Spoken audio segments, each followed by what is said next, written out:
Welcome in to Duval Daily, your daily dose of Jacksonville Jaguars news and analysis. I'm Jordan DeLugo. Thanks for tuning in.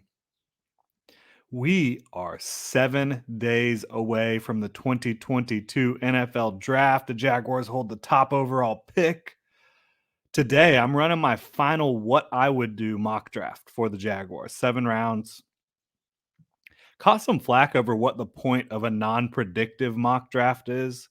The point is, it's fun for me, A, and B, I like to compare what I would do with what the Jaguars actually do and look back at it. For example, I would have taken Trayvon Merrick at 25 last year. Jaguars took Travis Etienne. We have yet to see how that's going to end up playing out. Had the Jaguars taking Etienne at 33, who knows if he would have been available at 33 had the Jaguars not taken him. But I just like to look back and compare what I would do versus what the Jaguars actually did do. And it's just a fun exercise for me to compare my feelings compared to the Jags' feelings.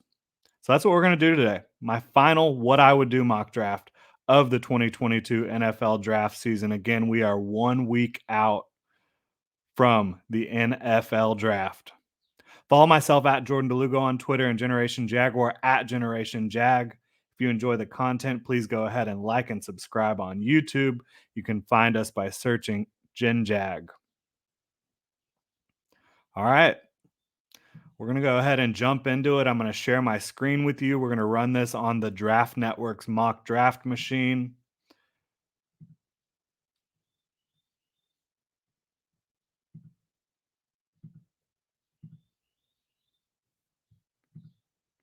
Got our screen up here. TDN's predictive board.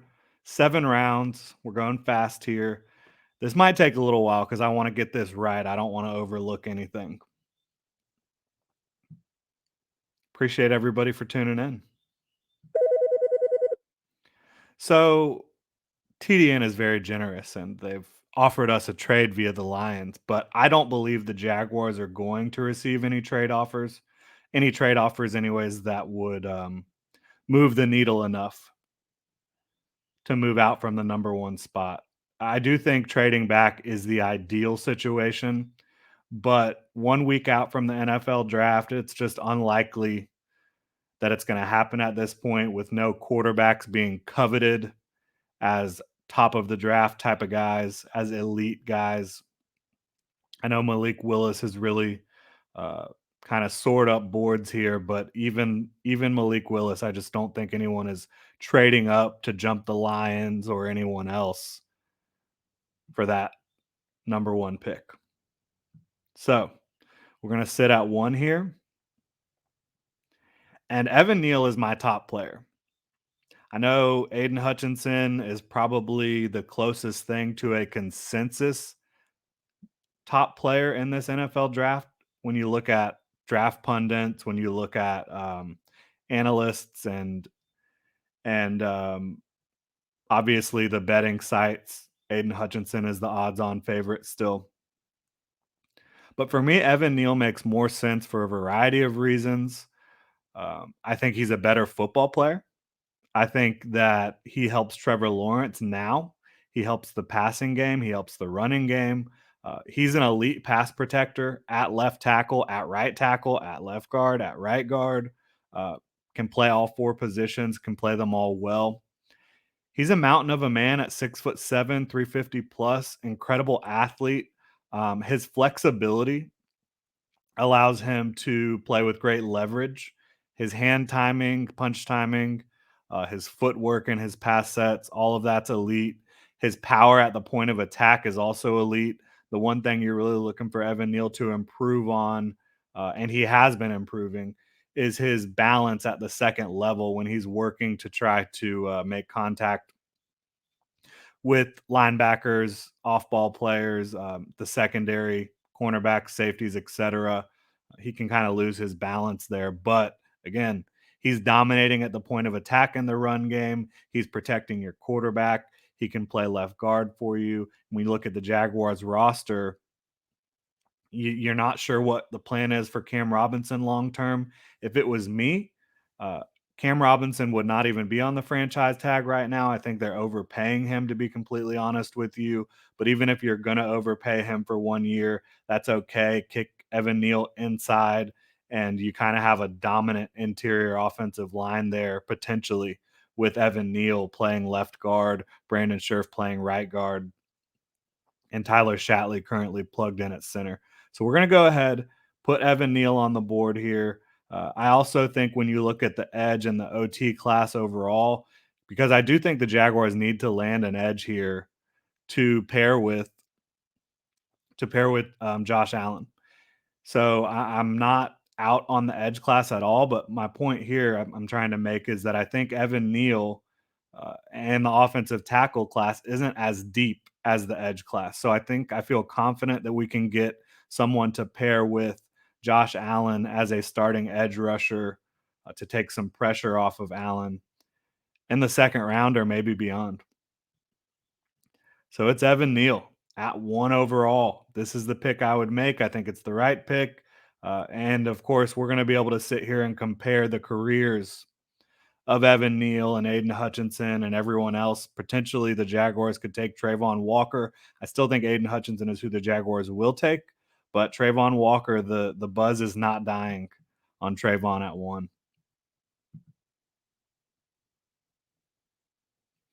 Malik Willis goes to the Panthers at 6, which I don't think is super likely. I think the Panthers need a veteran because Matt Rule is on the hot seat.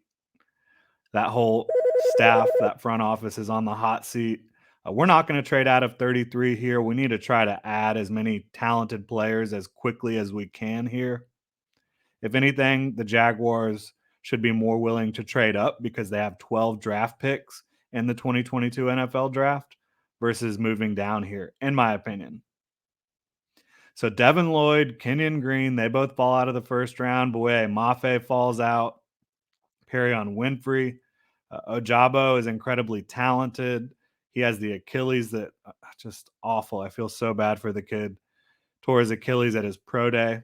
Nakobe Dean, Quay Walker, who I think the Jaguars think if this was the board, Quay Walker would probably be the pick for the Jags. So, at least I'm providing some insight onto what the Jaguars would probably do as we go through my what I would do mock draft. Goodness. Devin Lloyd and Kenyon Green, I just don't think they should be available in the second round. I have both of them as top half of the first round players. We've already drafted Evan Neal. Couldn't you imagine just overloading that offensive line, adding Kenyon Green? Then you would have for the future, you'd be looking at Kenyon Green, Evan Neal, Walker Little as your core pieces of your offensive line. That would be awesome. And Kenyon Green has inside out versatility too. He can certainly play tackle in a pinch, and he's got the length to potentially play tackle full time. I'm not sure that's his best projection, but I wouldn't put it past him. But Devin Lloyd is the highest graded guy I have. But it's at a position that is deep in this class, in my opinion, and it's not a high value position.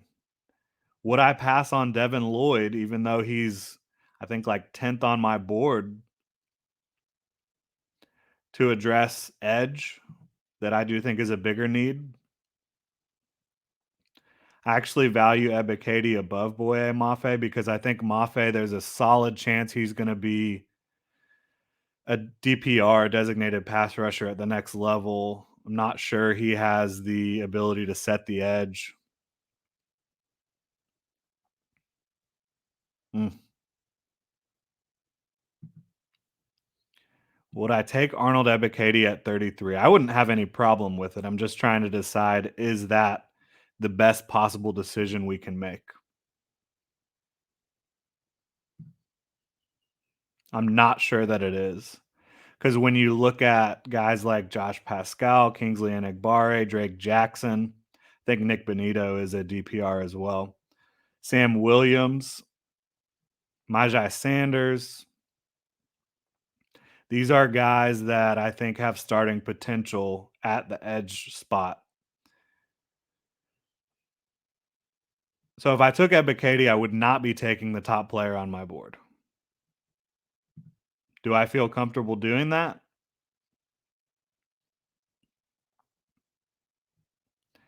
I'm not sure. Devin Lloyd is an older prospect at 24 years old, which certainly matters, right? He's going to be 25 this time next year. And we've got some depth in this linebacker class. Do we really need Kenyon Green after adding Evan Neal? Again, maybe not. But one of the top players on my board, one of the top players on the TDN board. Goodness. So many options. I still think, for me personally, wide receiver is a major need for the Jaguars. I know that I think the Jaguars, based on their investments in the wide receiver room over the last year with Marvin Jones, with Christian Kirk and Zay Jones, not sure that they're going to value the idea of adding another receiver here at 33. I think they will add a receiver in this draft class. They need to build that room for the future for Trevor Lawrence. But are they going to take one at 33? I think it's more likely they wait till the third or fourth round. But I think Sky Moore would be a great pick. I think George Pickens would be a great pick. What is the most impactful thing we can do to help Trevor Lawrence? I think that's the biggest question.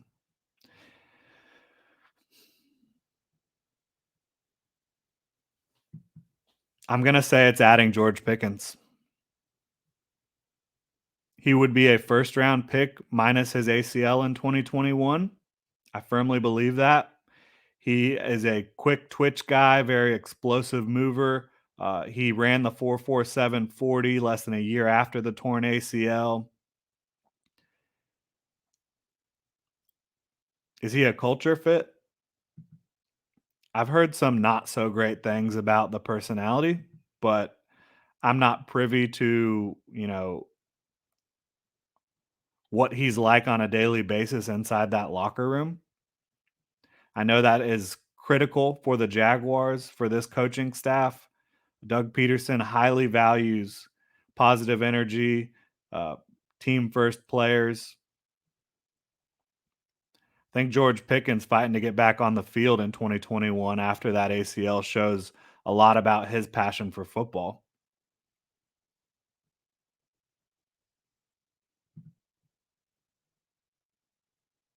Mm. This is a tough decision for me, if you can't tell already.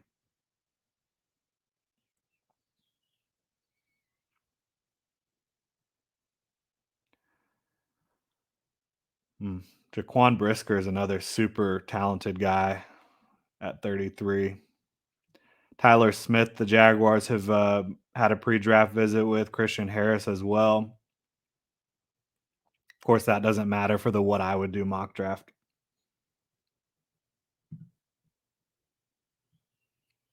Sky Moore is interesting because he is undersized, but extremely athletic, incredible release package. I think he can win on the outside despite his size. But can we find a starting wide receiver later? An impact receiver later on? I think we probably can.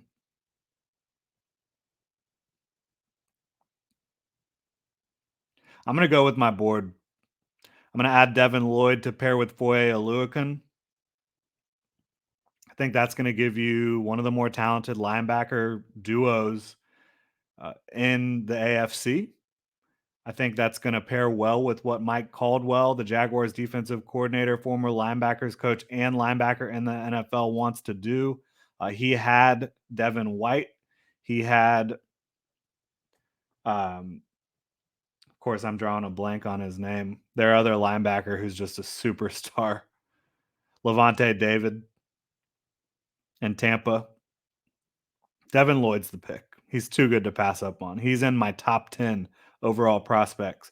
This is a guy that can play the run, play the pass, has incredible length, instincts.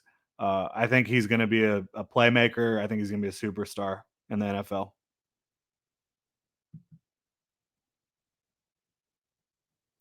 So we've added Evan Neal and we've added Devin Lloyd, two players who are the two highest value players in my mind off my board available in those spots. Now, I would get aggressive at some point in this draft. With 12 draft picks, you do not need to use all those. I'd try to get aggressive to go get some more high value players in the top 100 likely.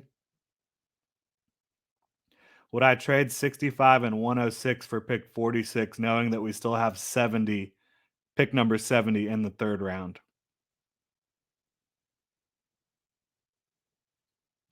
I think I would. There's going to be a lot of guys I really like here. Nakobe Dean's still on the board. Quay Walker's still on the board. I don't think that's realistic at all. Tyler Smith is on the board, who he is a physical son of a gun, but he is heavily penalized, a little bit raw. Really, really, his first instinct when he gets beat inside is to just hold, which I guess you'd rather pick up a holding penalty than get your quarterback killed, but we need some refinement there. So we have not addressed the edge yet. We've still got Cameron Thomas, who really is more of a versatile defensive lineman. I think Logan Hall is a 3 tech.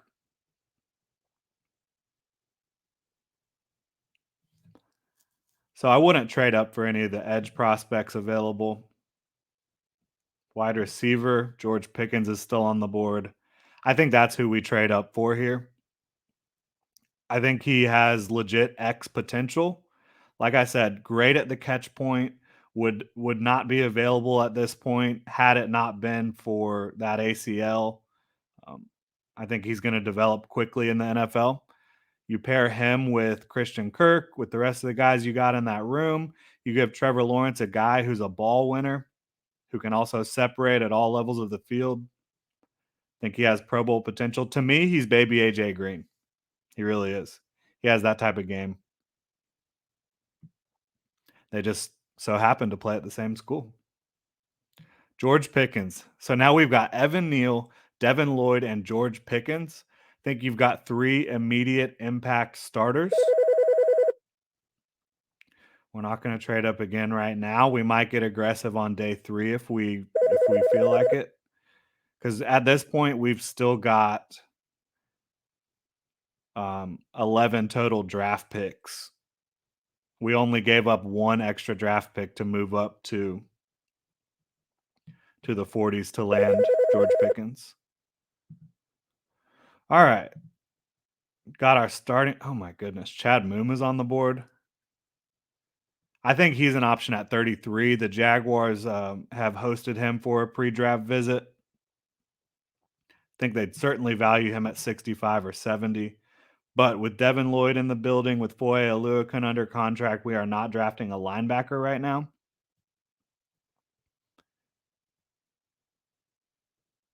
Of course, Trey McBride is probably off the board. He sure is. Greg Dulcich is available. I'm not sure why he's so low on TDN's board. He's an excellent overall athlete who really is going to be a seam stretcher, in my opinion, at the next level. The Jaguars like Dan Arnold and Evan Ingram. They like Chris Manhertz as a blocking tight end, but all three of those guys have expiring contracts in 2022. Do we want to attack the tight end position here? I'm going to say the Jaguars should wait on tight end, even though I do value Greg Dulcich's his overall game, what he brings to the table. So this is interesting. I think the guys I would value here, again, Logan Hall, I think has a chance to be a first round pick. I doubt he's going to be available. And he's a 3 tech in my mind. Josh Pascal, he's a big physical explosive defensive end from Kentucky. I don't know that he's going to be a double digit sack guy if he has that in him, but I do think he'll be a starter. Enigbare is pretty raw, but he has incredibly long arms, incredible power. Is he a guy that is going to come in and be able to start for you immediately over a DeJuan Smoot? I'm not sure. Drake Jackson, this guy had first round potential, didn't really live up to it in 2021, but he still is a guy that I think is undervalued in this class.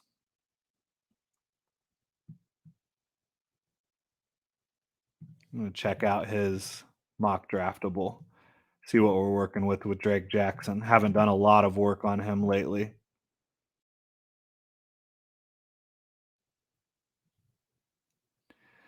So his broad and vertical show explosiveness, which you see on tape. He has impressive overall wingspan and arm length. That 34-inch arms, that 37-inch vert.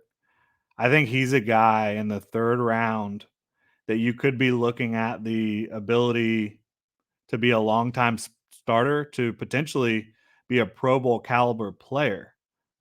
In terms of what Drake Jackson can do for you, it's about finding the right role for him, finding the right playing weight. I think he's fluctuated a little bit.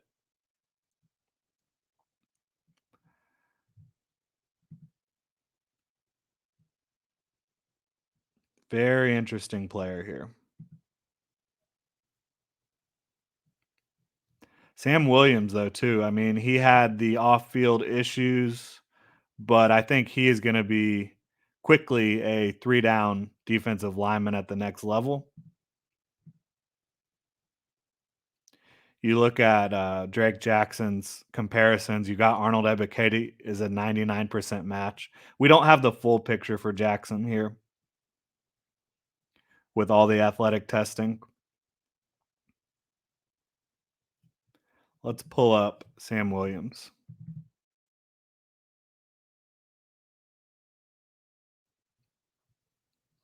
So Sam Williams registered that 4.4640, incredible 1.6 10-yard split. He has the requisite length you're looking for at 33 and an eighth inches arms. Um, 33-inch vert is fine. It's not great. His comps are Boye Mafe, Kayvon Thibodeau, Jermaine Johnson. I don't know about Sam Williams's maturity level. I don't know about the off-field issue, the legal issue he dealt with, but I think he's the best player available in terms of edge rushers here. I think you really want to add an edge rusher. So for me, if I was running the Jaguars front office, we'd be doing all our due diligence on Sam Williams. We would have him in for a top 30 visit. We would be trying to figure out who is Sam Williams. Is he dedicated to football? Is he dedicated to being a good teammate, quality teammate, a professional? If he is, he's my pick here. Again, I don't have the privilege of knowing that. But I'm going to take Sam Williams. Think he's too talented to pass up in the third round. And again, the Jaguars would need to figure out who they think Sam Williams is as a person. But Sam Williams as a player is probably an early second round to late first round value. So we traded away our top pick in the fourth round. This is where I might get aggressive. Try to land a fourth rounder. We've got the Saints coming up. See if we can strike a deal. They need some more picks anyways, so that works out. We'll drop 157 on them. How about 188? No. There we go. And that still gives us picks 180, 198, 222, and 235.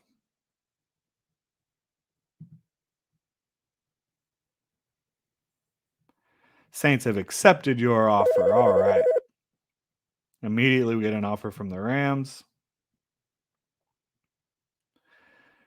So, what do we got to work with here?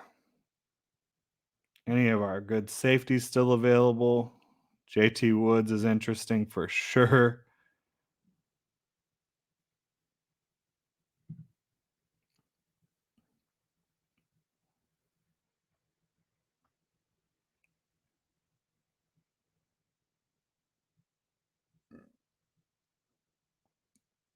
All right. So, sorry to keep you guys waiting. Alec Pierce is still on the board. Do you want to add another talented receiver? Damien Pierce is still on the board. That's who I would trade up and pick right there, probably. Let's look at the rest of their running backs. Yep. I think Damien Pierce has starting talent to play in the NFL, to be a three down back. He has an excellent 10-yard split, which is more important in terms of consistency as a running back. He has excellent hands, great pass blocker, super fiery demeanor on the field, evidenced by that touchdown that he scored and it got called back, of course, because he got his helmet knocked off and just continued trucking forward and got that touchdown, but that's a penalty, unfortunately. But here, Damien Pierce, he's a perfect fit culture-wise. The Jaguars need some help when you look at running back depth, when you look at, is James Robinson going to be ready for the start of the regular season? Travis Etienne certainly should be, but we're going to add Damien Pierce, who I have as a second-round valuation.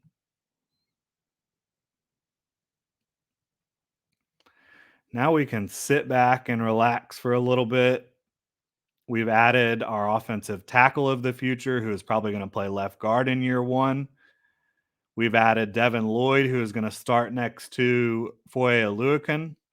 George Pickens, who, depending on his development, should be able to get on the field very early for the Jaguars. He is the most talented receiver they have in their room. Sam Williams should also be able to compete to start over DeJuan Smoot quickly. And Damien Pierce, we just went over. All right. So our needs, we still could use a center of the future.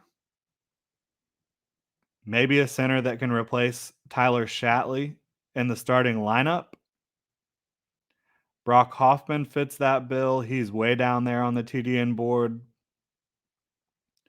Chris Paul.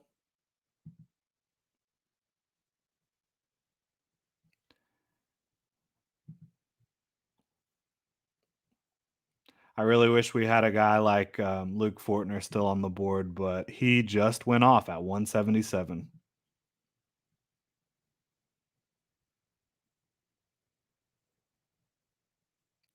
I'm going to go ahead and add Brock Hoffman here because I value him. We are in the 6th round. I value him at this spot. I think he has starting potential at center. We're going to add Brock Hoffman. Got another pick coming up here in a few seconds where we can add Damone Clark would have been a perfect Trent Baalke value pick. So would Justin Ross and Darian Kendrick. They went 1, 2, 3, 194, 195, 196. Or excuse me, 194, 196, 197.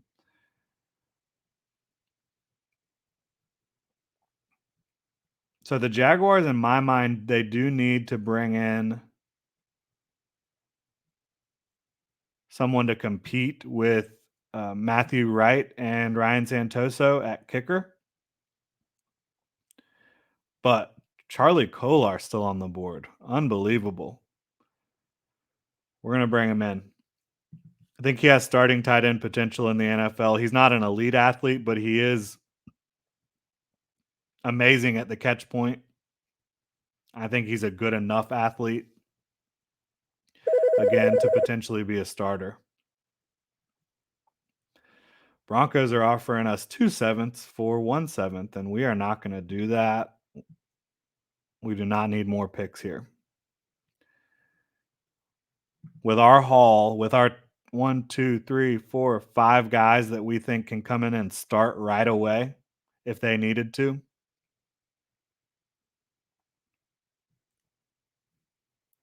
We're not going to be trying to add more picks. We are going to go ahead and take our the TDN. The one criticism I have of their mock draft machine is we do not have many kickers or any kickers in here. Matt Areza, the punter from San Diego State, is the only specialist I've seen on these boards. But we're going to put him as a placeholder for insert kicker. I'm not going to pretend to have studied the kickers, but you've got Cade York out of LSU. You've got the kid from Texas who has a big leg. Whichever one the Jaguars, whichever one you feel more confident in to come in and compete.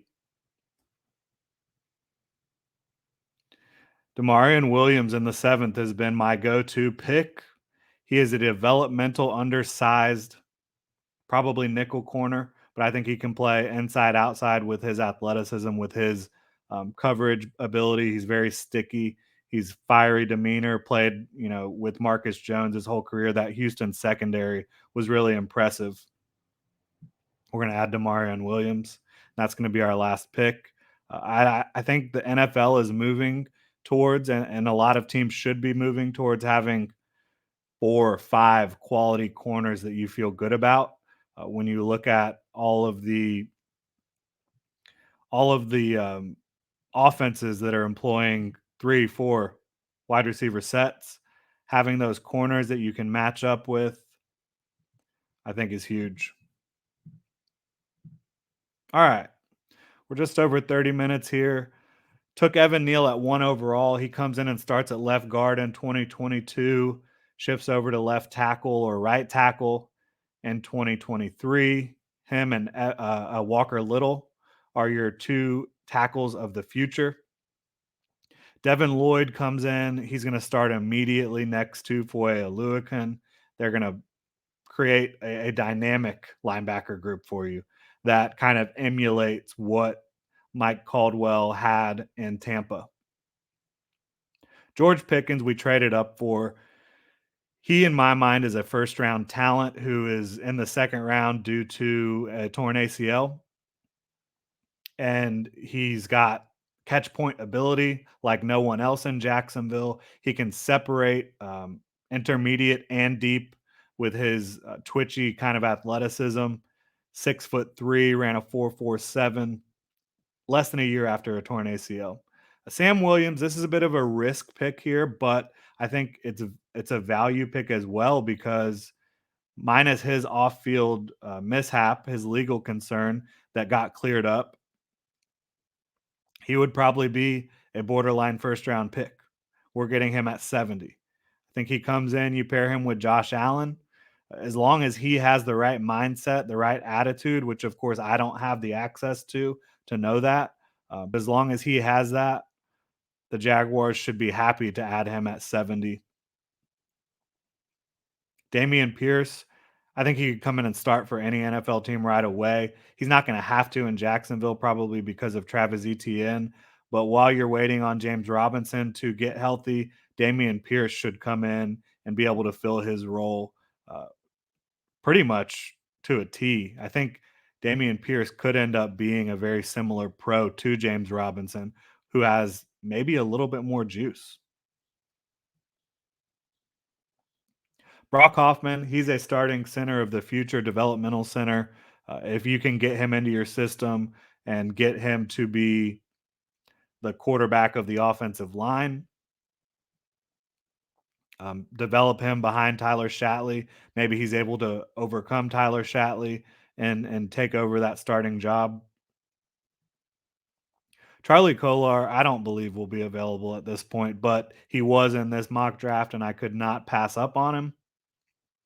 Think he has low end starting tight end potential. He's not an elite athlete, but he is an incredible catch point receiver. And he's very, very long. He's able to out physical and just go up and get the ball for you.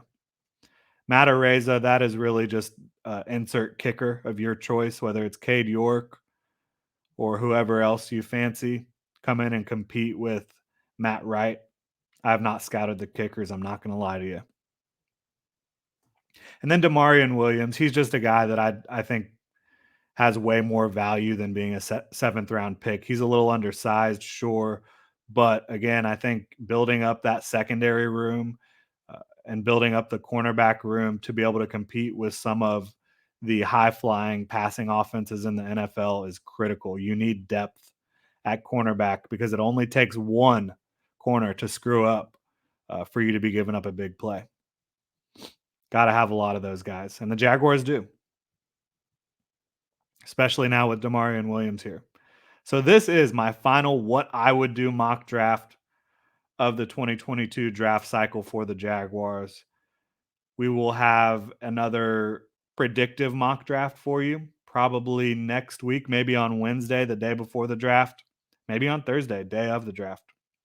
But again, we are 1 week out from the 2022 NFL draft. I could not be more excited to get this over with, to see who the Jaguars land.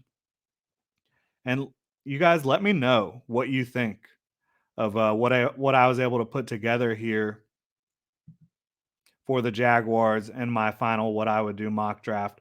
Let me know on Twitter, YouTube comments, whatever. Excited to hear y'all's thoughts. But that's going to do it. Thanks for tuning in, Duval. Make sure to hit that like and subscribe button on YouTube. Check genjag.com for all the latest Jaguars news and analysis. Just dropped an article on Chad Muma, the linebacker out of Wyoming, who the Jaguars have reportedly hosted for a pre-draft visit. And of course, you can check out all the Duval gear up on genjag.com.